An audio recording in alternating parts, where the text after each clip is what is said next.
साल था 1965 और वक्त था भारत पाकिस्तान युद्ध का। अदम्य साहस के लिए मेजर करतार सिंह को नवाजा गया सेना मेडल से। साहस बहादुरी की ये विरासत मेजर करतार सिंह ने सौंपी अपने बेटों को। बेटे 1997 में सम्मानित हुए सेना के तीसरे सर्वोच्च पुरस्कार वीर चक्र से। 2003 में सेना से स्वैच्छिक सेवानिवृत्ति ली। उसके बाद फिर 2013 में केदारनाथ आपदा में खुद पहुंचे नागरिक उड्डयन मंत्री के पास आपदा प्रबंधन में अपना सहयोग देने के लिए, दुर्गम स्थानों पर अपने अनुभव को देश सेवा में इस्तेमाल करने के लिए। और जब इजाज़त मिली तो लगभग 500 से अधिक जिंदगियों को बचाया गया। लगभग 18 दिन के अंतराल में न केवल जिंदगियों को बल्कि वन्य जीवन को भी संभालने में अपनी भूमिका निभाई। ये साहस की मूर्ति मुख्यमंत्री के ओएसडी कनफेड के चेयरमैन कैप्टन साहब हमारे साथ मौजूद हैं। कैप्टन भूपेंद्र सिंह, आपका स्टूडियो में स्वागत है। धन्यवाद।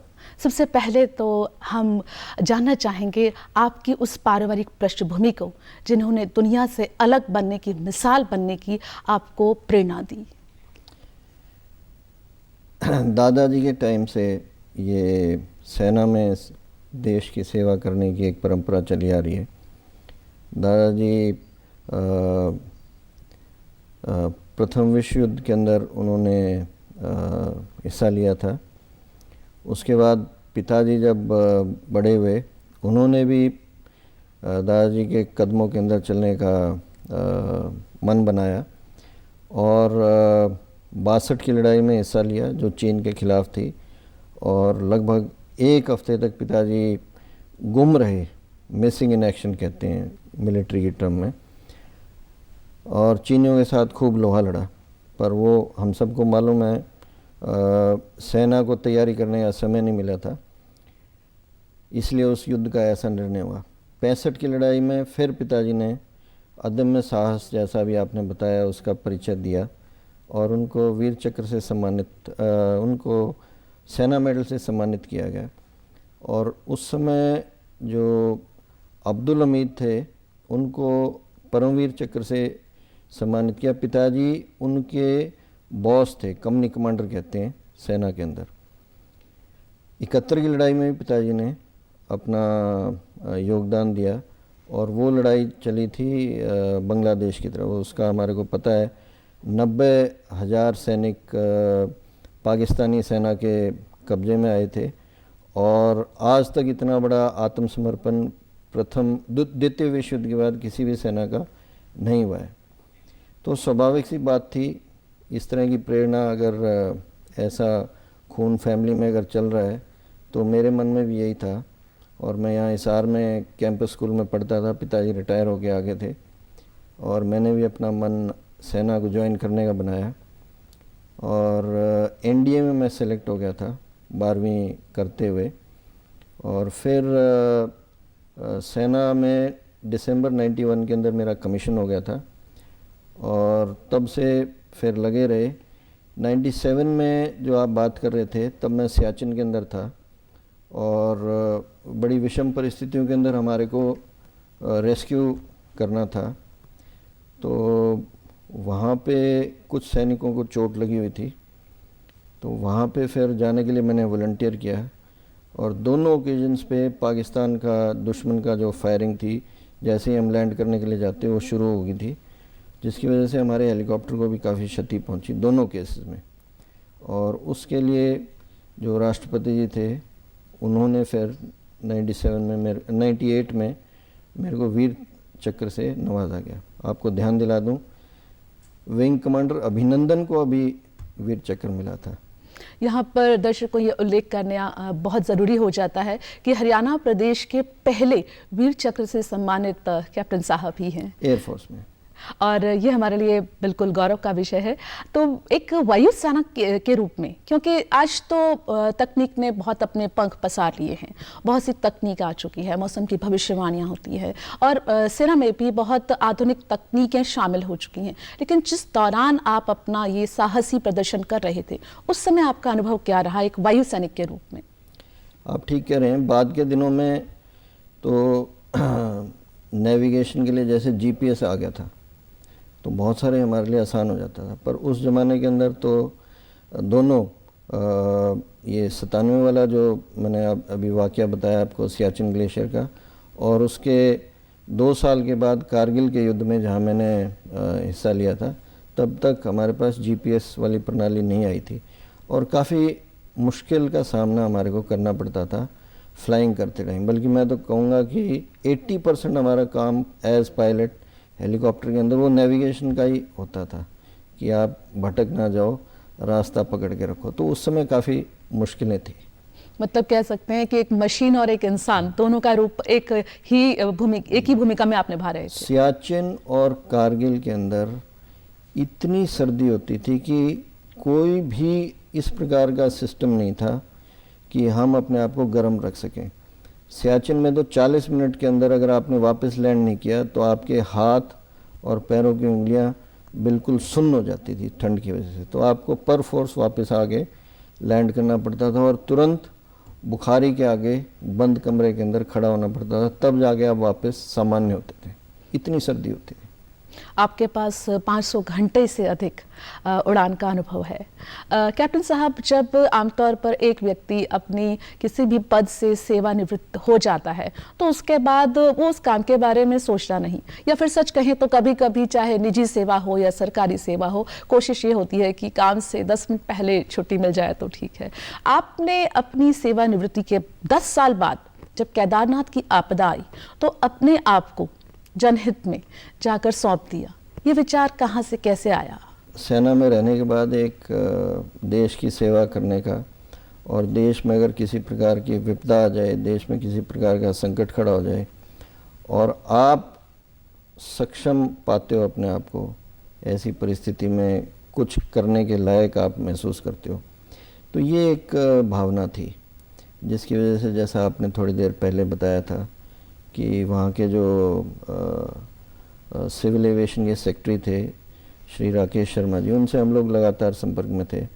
उनको मैंने कहा जी अगर आप अनुमति देते हो तो मेरा काफ़ी एक्सपीरियंस है और मैं ये निकालने के अंदर, लोगों को निकालने में अपने आप को सक्षम महसूस करता हूँ। तो हालात इतने ख़राब थे कि उन्होंने इस चीज़ को एकदम अनुमति प्रदान कर दी और प्रभु की ऐसी कृपा रही कि जो वहाँ पे जिस प्रकार की परिस्थितियाँ थी, बहुत डेंजरस कंडीशंस थी, हम लोगों को निकालने में सक्षम हुए। इनफैक्ट आम आदमी को इस चीज़ का पता नहीं कि आर्मी और एयरफोर्स के जब हेलीकॉप्टर जब तक पहुँचे, क्योंकि मैं तो 2003 में सिविल में आके फ्लाई कर रहा था, तो वो भी क्योंकि एरिया से फेमिलियर नहीं थे, बहुत संकरी घाटी थी, इसलिए उनको भी 2 या 3 दिन लगे अपनी पूरी क्षमता से फ्लाइंग करने में। तो शुरू के 2-3 दिन तो हमारे जैसे जो सिविल एविएशन के पायलट्स थे, उन्होंने ही सारा का सारा योगदान करके लोगों को निकाला। इस दौरान आप 18 दिन तक लगातार राहत सामग्री बांटते रहे, लोगों की मदद करते रहे, और उल्लेखनीय ये भी रहेगा कि आपने वन्य जीवन की भी रक्षा की, जंगली जानवरों को भी आपने आपदा प्रबंधन दिया उस समय। मैं अपने आप को बड़ा सौभाग्यशाली महसूस करता हूँ कि प्रभु ने ऐसी हिम्मत दी कि मैं ये सब कर पाया, और ऐसी कंडीशंस थी कि भाई मेरा एक्सपीरियंस लेवल उस टाइम पे इस स्टेज का था, इस लेवल का था कि मैं ये सब करने में सक्षम रहा। शुरू के दिनों में तो यही था कि भाई मनुष्यों की जान को आप बचाएं। तो आपको पता नहीं ध्यान है कि नहीं है, 14 किलोमीटर का मार्ग था केदारनाथ का, जो पैदल मार्ग था, जो कई जगह पे टुकड़ों में टूट गया था और जगह जगह लोग फंसे हुए थे, और खड़ी पहाड़ी के ऊपर आप दिक्कत ये आ गई थी कि लैंड कहाँ पे करोगे, निकालोगे कैसे, और हज़ारों, 1-2 को तो आप वो रस्सी डाल के और निकाल लेते हो, पर अगर वहाँ पे हज़ारों की तादाद में लोग हैं और वो एक्सपोज्ड हैं, क्योंकि वो तैयार भी नहीं होके गए हुए हैं, खाना नहीं है, पानी नहीं है, इस कंडीशन में आपको लैंड ही करना पड़ेगा। और हैं भी वो कोई बड़ी उम्र के हैं, कोई बुजुर्ग हैं, कोई बच्चे हैं, तो वो डिफ़िकल्ट एरिया में से निकल भी नहीं पाएंगे। तो ऐसे में बहुत चैलेंजिंग था, पर फिर भी हम लोगों ने कई जगह हेलीपैड बनाए और फर्स्ट लैंडिंग उस एरिया में मैं ही करता था, क्योंकि मैं अपने आप को कॉन्फिडेंट फील करता था कि मैं उतार लूँगा। कई जगह लैंड एकदम नहीं कर पाते थे, तो हम अपने साथ जो हमारे बाकी जो टेक्निकल साथी थे उनको हम कहीं कोने वोने में किनारा लगा के कुदवा देते थे, और वो फिर उनको क्योंकि टेक्निकली पता था क्या कुछ करना है, वो फिर वहाँ पे एक थोड़ी सी जगह बना देते थे। फिर हम जा के अपने हेलीकॉप्टर्स लैंड करके निकाल लेते थे। आर्मी भी फिर लग जाती थी इस एरिया में। तो जब ये मनुष्यों का जब कंप्लीट हो गया, तब ये ध्यान आया कि इसी क्षेत्र के अंदर, इन्हीं परिस्थिति के अंदर बहुत सारे जानवर भी फंसे हुए हैं। लोकल लोग जो थे वो खच्चरों की मदद से ऊपर नीचे सामान ढोते थे और यात्रियों को अप डाउन करते थे। इसी प्रकार से बहुत सारी गाय और भैंस टॉप पे लोकल लोग ले जाते थे और वो वहीं रखते थे, और वो खाना पीना वहाँ के यात्रियों को देते थे। 25-25 हज़ार लोग ऊपर रहते थे पीक वाले टाइम में। ठीक है, वो रोटेट करते रहते थे, मूवमेंट रहती थी, बट ऐसी इतनी मतलब जनसंख्या होती थी। अब ये सारे फंस गए वहाँ पे जानवर। तो बहुत सारे ह्यूमन जो एनिमल राइट्स के ग्रुप थे वो इस चीज़ को रिक्वेस्ट कर रहे थे पर्सनली, हम लोगों से भी, पायलट से, और गवर्नमेंट को भी बहुत वो प्रेशर कर रहे थे। तो शुरू में तो गवर्नमेंट ने इस, और क्योंकि मनुष्यों वाला प्रेशर था, बाद में फिर फ्री होने के बाद हम लोग भी थक चुके थे, क्योंकि बहुत स्ट्रेस हो गया था इतने दिन के बाद। फ्लाइंग बहुत डिफ़िकल्ट कंडीशंस में करनी पड़ी थी। तो फिर मैंने हिम्मत करी, मैंने कहा भाई चलो ठीक है, अब एक दो जगह सामान डाल के आते हैं। तो बहुत ज़्यादा दूर नहीं, एक लोकल लेवल पे ही एक खच्चर था, तो हम उसको खाना देने के लिए टाइम निकाल के पहुंच गए और उसको हमने लैंड करके, जब मैंने देखा कि भाई यहाँ नदी का बॉटम है तो मैं लैंड कर सकता हूँ, वो उसने 21 दिन से खाना नहीं खाया था, और लोग को ऐसे एक वो टापू से में फंस गया था जहाँ पे वो आर पार नहीं हो सकता था, और उसके लिए बड़ी मुश्किल हो रखी थी। तो उसको लैंड करा तो हमने देखा कि भाई ये तो मैं आज डाल दूंगा, उसके बाद फिर 5-7 दिन के बाद फिर दिक्कत आएगी। तो अगले दिन फिर हमने प्लान किया, हेलीकॉप्टर को थोड़ा मॉडिफाई किया, उसके दरवाजे वगैरह हटाए, उसकी सीटें हटाई, और लैंड करके उसको थोड़ा सा इंजेक्शन लगाया बेहोशी का, अंदर डाल के उसको लेके आ गए। इसकी जो रिकॉर्डिंग थी, जो न्यूज़ ने जिस प्रकार से कवरेज दिया, तो गवर्नमेंट को भी हौसला आ गया कि भाई ये पॉसिबल है, और उन्होंने एक दल भेजा जो सारे रास्ते को क्लियर करता गया, और ऐसे करके कोई 1000-1500 जो पशु फंसे हुए थे उनको सबको निकाल लिया। जीव जंतुओं को जो बचाने की मुहिम थी उसकी अगुवाई आपके द्वारा हुई। तो अदम्य साहस की मूर्ति, मानवता के समर्थक और मानवता में सच्चे दिल से विश्वास रखने वाले कैप्टन साहब ने जब अपनी जिंदगी की एक नई पारी की शुरुआत की और बने मुख्यमंत्री के OST कन्फिट के चेयरमैन, उस दौरान आपके क्या उपलब्धियां रही? आप ठीक कह रहे हैं, मेरे लिए तो बहुत बड़ा एक टेक्टोनिक शिफ्ट था मेरे करियर के अंदर, और पॉलिटिकल लाइफ का कोई अनुभव भी नहीं था, फैमिली में भी कोई नहीं था, परंतु ऐसी एक जब मौका मिला तो यही माननीय मुख्यमंत्री जी से मैंने कहा जी इसका अनुभव तो नहीं है। उन्होंने भी मजाक में कहा मेरे को भी अनुभव नहीं है।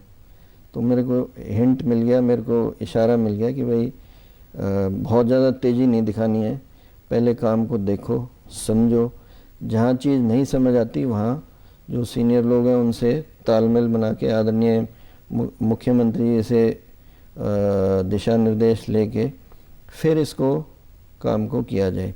ऐसे करते करते आहिस्ता आहिस्ता काफ़ी चीज़ें सीख गए फिर हम।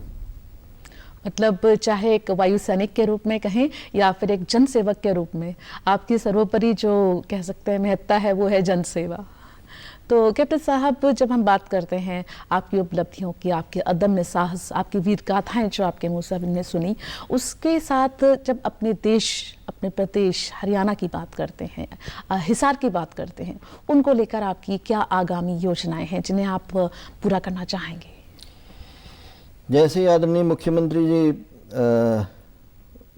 हिसार के फर्स्ट विज़िट पे आए, तो उस फ्लाइट के अंदर मैं भी उनके साथ बैठा हुआ था। उन्होंने मेरे से पूछा, क्योंकि हम लोग हिसार हवाई अड्डे पे उतरे, कि भाई इसका कुछ हो सकता है। मैंने कहा बिल्कुल सर, इसको हम बहुत बड़े लेवल पे बना सकते हैं। बोला कितने बड़े लेवल पे ले जा सकते हैं इसको? मैंने कहा सर ये तो आपका आशीर्वाद रहे तो हम इसको इंटरनेशनल लेवल पे भी लेके जा सकते हैं। 1 घंटे के बाद उनने जब पब्लिक स्पीच अपनी दी, उसमें उन्होंने डिक्लेयर कर दिया कि भाई हिसार को हम इंटरनेशनल एयरपोर्ट बनाएंगे। आदरणीय डॉक्टर कमल गुप्ता जी जो यहाँ से विधायक उस समय भी थे, आज वो मंत्री हैं सरकार में, वो साथ थे और सब लोगों को इसका आश्चर्य हुआ। और बाद में अखबारों में जो दूसरे पार्टीज़ थी उनके लोगों ने आलोचना भी की, बोले ऐसी ऐसी हवाई किले तो हर पार्टी बनाती है, हमने और हमारे से पहले भी बनते हैं, इनसे कुछ नहीं होना जाना। पर आज हम सबको मालूम है कि ये एयरपोर्ट कितना बड़ा और किस लेवल पे बनने जा रहा है। इसी प्रकार से जो आपने पूछा है कि भाई हिसार को लेके आपकी क्या, मैं यही चाहूँगा कि भाई हिसार देश का नंबर 1 ऐसा शहर बने जिसमें हर प्रकार की सुख सुविधा हो। एजुकेशनल हब आज बहुत बढ़िया बना हुआ है, 3 यहाँ पे यूनिवर्सिटी हैं और एयरपोर्ट का मैंने अभी आपको बताया, ये मेरे ख्याल से one of the best modern airports बनने वाला है विश्व का। और इसमें इतना लैंड, इतनी ज़मीन किसी भी शायद इंडिया के अंदर तो किसी एयरपोर्ट के अंदर मिलेगी नहीं। और ये कम से कम 20-25 साल के बाद इसका जो स्वरूप है पीक के ऊपर आएगा। इफ़ेक्ट इसका जिस दिन ये इस पे एयरक्राफ्ट उतरने शुरू हो जाएंगे 2-4 साल के अंदर अंदर, तभी से फील करने लग जाएंगे। और इसी प्रकार से खेल का एक हब बने, हरियाणा पूरे देश का एक खेल का हब बन गया है। ऐसे ही मैं चाहूँगा कि हिसार के अंदर भी जिस प्रकार की प्रतिभा है, छोटे छोटे गाँव के अंदर यहाँ पे लोगों ने अपनी प्राइवेट इंस्टीट्यूट्स बना रखे हैं, वो एक इंस्टीट्यूशनलाइज्ड तरीके से हिसार के अंदर ये सारी चीज़ें होनी चाहिए। बहुत अच्छा भविष्य है हिसार का और ये सब हम अचीव करेंगे अगले कुछ वर्षों के अंदर। कैप्टन साहब, बंद आंखों से सपने तो बहुत लोग देखते हैं, लेकिन आप खुली आंखों से सपने देख भी रहे हैं और उनको पूरा करने में ज़मीनी तौर पर जुड़े हुए भी हैं। तो युवाओं को कहा जाता है कि युवाओं के बिना अपना तो भविष्य की सोच मुमकिन है, ना हमारे सपने पूरे हो सकते हैं। हमारे प्रदेश के युवाओं को लेकर आपकी क्या सोच है? हम लोग नहीं कहते, केवल माननीय मोदी जी नहीं कहते, केवल माननीय मुख्यमंत्री जी नहीं कहते, बल्कि अब प्रदेश अध्यक्ष जी जो हमारे हैं आदरणीय ओम प्रकाश धनखड़ जी, इन सब से जब बात होती है और विश्व के लोग कहते हैं कि जो भारत की एडवांटेज है आने वाले समय में, जिसकी वजह से हम बहुत बड़ा एक विश्व के अंदर पावर बनने वाले हैं, शक्ति बनने वाले हैं, उनमें एक चीज़ ये है कि हमारे पास जो युवा शक्ति है वो सफिशेंट क्वांटिटी के अंदर है। चीन का बता रहे हैं कि वो एक बूढ़ों का देश होता जा रहा है, उसके अंदर उन्होंने जनसंख्या नियंत्रण जो किया है उसके बैड इफ़ेक्ट अब आने शुरू होंगे। हमारे पास ये बहुत बड़ी एडवांटेज है।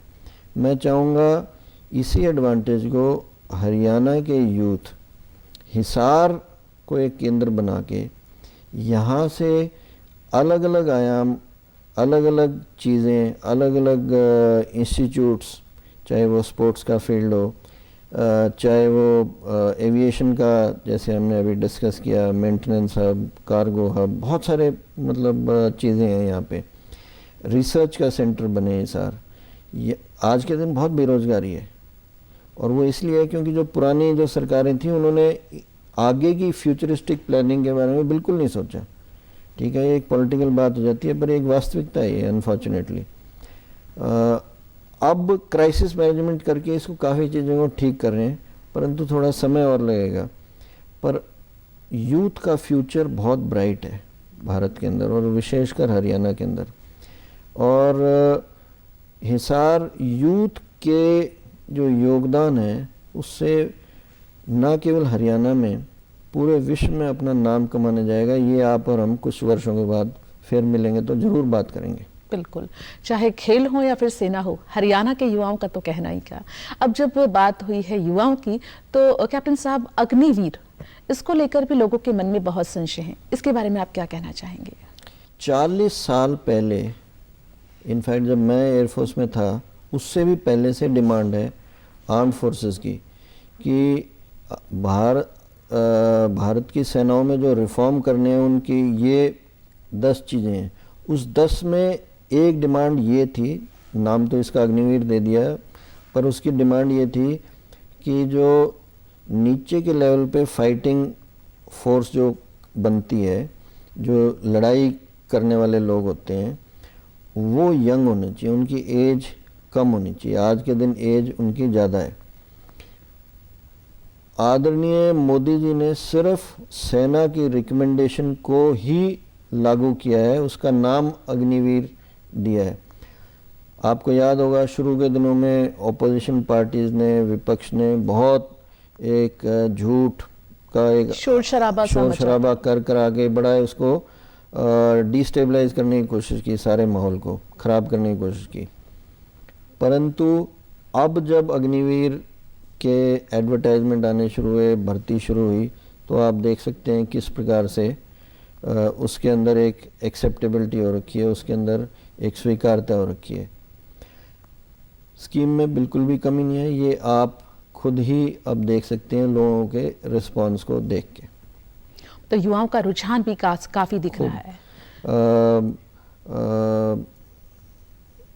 मतलब बेशुमार एक वैकेंसी में मेरे ख्याल से 20-20, 25-25 लोग, हजारों लोग उसके लिए आ रहे हैं। और मेरे को तो कई बार डर हो जाता है। जनरल वत्स ने और हमने 7 जिलों को कवर करके लोगों को समझाने की कोशिश की थी जब ये सारा का सारा इम्प्लीमेंट हुआ था। तो मैं जनरल साहब से कहता था, मैंने कहा जी अगर इतना आप 5-6 साल के बाद ल्यूक्रेटिव अगर पैकेज दे रहे हो तो कौन रुकेगा सेना के अंदर। ये तो मेरे को लगता है विड्रॉ करना पड़ेगा या इसको थोड़ा सा स्केल डाउन करना पड़ेगा। मतलब अग्निवीर को लेकर जो संदेह था वो बिल्कुल खत्म हो चुका है और युवा खासी इसमें अपना रुचि ले रहे हैं। कैप्टन साहब, एक वायु सैनिक, एक जनसेवक और बहुत से अलग अलग पदों पर अपने कार्य को करते हुए आपकी जो पर्सनालिटी है उसमें आप किसकी भूमिका महत्वपूर्ण पाते हैं, जिसका अक्स आपको अपने आप में दिखाई देता है? बहुत सारे लोग हैं। जिन जिन लोगों से आपने अपने जीवन में इंटरेक्ट किया है, चाहे वो पेरेंट्स हों, चाहे वो हमारे रिश्तेदार हों, चाहे वो स्कूल के अंदर टीचर्स हों, स्टाफ हों, ऐसे ही फिर सेना के अंदर गए तो हमारे जो साथी थे, हमारे जो इंस्ट्रक्टर्स थे, जो सीनियर्स थे, आदरणीय मुख्यमंत्री जी ओम प्रकाश धनखड़ जी, मोदी जी से मैं मिला नहीं हूँ, बट जिस प्रकार का काम वो कर रहे हैं उससे बहुत ज़्यादा उनसे भी प्रभावित होते हैं। योगी जी से बड़ा प्रभावित होते हैं। ऐसे बचपन में पिताजी ने एक चीज़ बताई थी कि कोई भी परफेक्ट नहीं होता, पर उसकी अच्छाई को आप लो अपने साथ, उसमें जो अच्छाई दिख रही है उसको लो और उसको अपने जीवन में उतारने की कोशिश करो। यही एक मोटिवेशन है लाइफ का। बहुत जमीनी धरातल से जुड़ी व्यक्तित्व के मालिक हैं कैप्टन साहब। चलते चलते आप हमारे दर्शकों को संदेश स्वरूप क्या कहना चाहेंगे? बहुत सारे संदेश हैं, बट मैं यही कहना चाहूँगा कि विशेषकर युवाओं के लिए कि हर प्रकार के, एक तो नशे से हमारे को बचना चाहिए। ज़्यादातर जो पेरेंट्स हैं उनकी बात को हमको मानना चाहिए। हमारा माइंड बड़ा नादान होता है, विकसित भी नहीं होता है पूर्ण रूप से। तो जो पेरेंट्स आपको बताते हैं वो कभी भी गलत नहीं बताएंगे, और 90% 95% पेरेंट्स कोई वो ठीक ही है हम समाज में जो देखते हैं। मेहनत करो, ईमानदारी से रहो और ये नशे वगैरह से दूर रहो। गाड़ी बड़ी स्लो स्पीड पे चलाओ, ये 4-5 चीज़ मैं सभी युवाओं से आग्रह करूँगा कि भाई वो ज़रूर अपनी लाइफ में इम्प्लीमेंट करें। गागर में सागर जैसा संदेश आपका। कैप्टन साहब, आज आप हिसार दूरदर्शन में आए, आपने हमें अपना कीमती वक्त दिया और अनुभव का जब पिटारा हमारे साथ साझा किया, इसके लिए आपका बहुत बहुत धन्यवाद। थैंक यू, आपका भी बहुत बहुत धन्यवाद।